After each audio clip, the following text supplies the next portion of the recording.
এই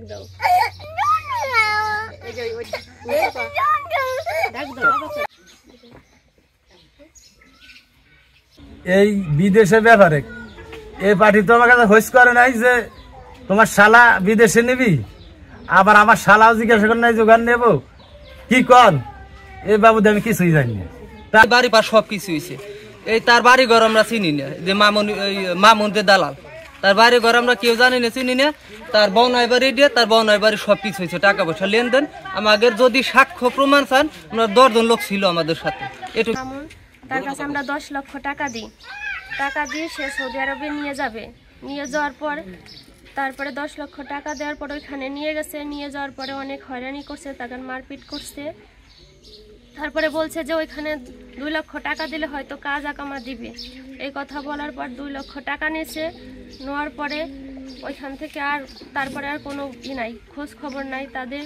আমরা ফোন দিই, ফোনে পাই না ওইখান থেকে। তারপরে সে ওনাকে ফোন দিই, ওনাকেও আমার হাজব্যান্ড আর আমার দেবরও ফোন দিই, তাদেরও কোনো খোঁজ খবর পাই না।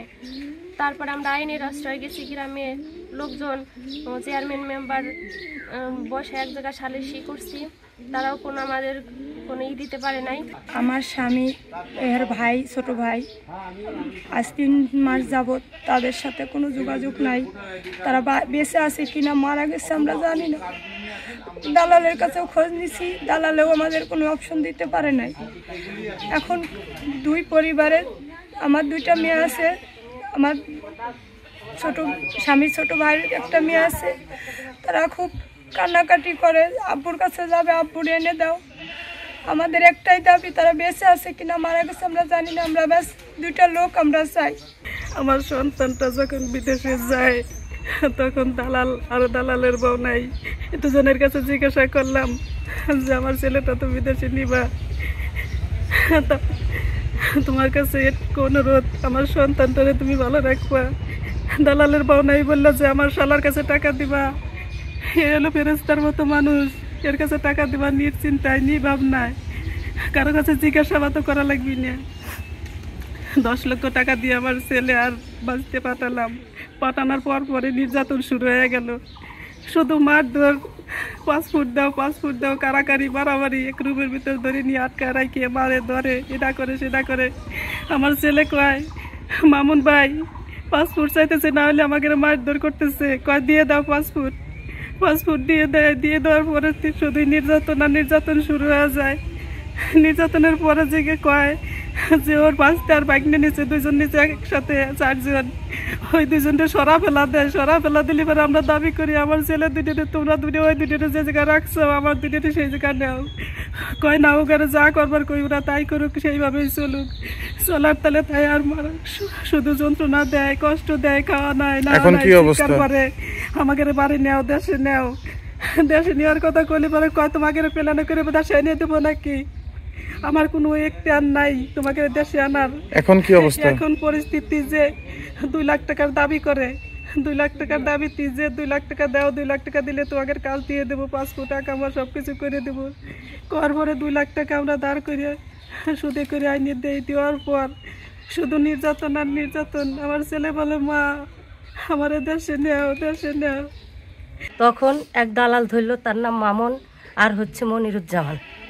এদেরকে ধরার পরে তারা বলছে যে 10 লক্ষ টাকা আমাদের দেয়া লাগবে। তার সাথে আরও 2 জন আছে, সেই দালালের হচ্ছে ভাস্তেটা ভাগ্নেটা। তাদেরকে নিয়ে কামকাজ দিছে, আকামা করে দিছে, তাদের কাগজ করে দিছে, তাদেরকে চাকরি দিয়ে দিছে, তারা বেতন পাঠাচ্ছে বাড়ি। আর আমার ভাই 2টে তাদের নেওয়ার পরেতেই তাদেরকে শাস্তি দিচ্ছে, এক রুমের ভিতরে নিয়ে তাদেরকে আটকাইছে। তখন মামুনের কাছে বলা হয়েছে, দালালের কাছে। মামুন বলছে যে না, পাসপোর্ট তোমরা দিয়ে দাও, আমার সাথে কথা বল, আমি যেটা বলি সেইটাই তোমরা করো। কিন্তু আমার ভাই 2 জন ওই কথাটাই শুনছে, ওর কথাই শুনে তাদেরকে কাগজপাতি দিয়ে দিছে। তারা ভয় দেখাইছে, মারধর দিয়েছে, কাগজপাতি দিয়ে দিছে। দিয়ে দেওয়ার পরে ও আর তাদের খোঁজ নেয় নাই। এই 10টা মাস যাবৎ আমার 2 ভাই বউ বাড়ির থেকে টাকা পাঠাচ্ছে, ওরা খাইতেছে। এইভাবেই 10টা মাস চলে গেছে। যাওয়ার পরে এখন মনে করেন যে মাস 2 আগে ওই দালালে বলছে যে আমাদের 2 লক্ষ টাকা দিলে পরে আমরা কাগজপাতি করে দেব। যদি আকামা করে দেব। এই কথা বলার পরে ওরা আবার 2 লক্ষ টাকা দিছে তাদেরকে। দেওয়ার পরে তার এমন অবস্থা হয়েছে এখন নিখোঁজি হয়ে গেছে। এখন আমাদের দাবি 10 লক্ষ টাকা তো গিয়েছেই, আরও 2 লক্ষ টাকা নিছে। এই দাবিটা তো আছে। তার সাথে আমার 2টা ভাই যেন সরকারের কাছে দাবি, আমার 2টা ভাইকে আমরা ফেরত চাই। আমি আমার 22টি দুইটারে ফেরত চাই। আর এই দালালগার মামুন আর মনিরুদ্দিনের বিচার চাই। সোহেল এবং ইকবাল এবং তাদের গার্জেন যে অভিযোগটা আমার নামের কাছে সেটা সম্পূর্ণই ভিত্তিহীন। তাদের সাথে অবশ্যই যোগাযোগ আছে আমি যতটুকু জানি।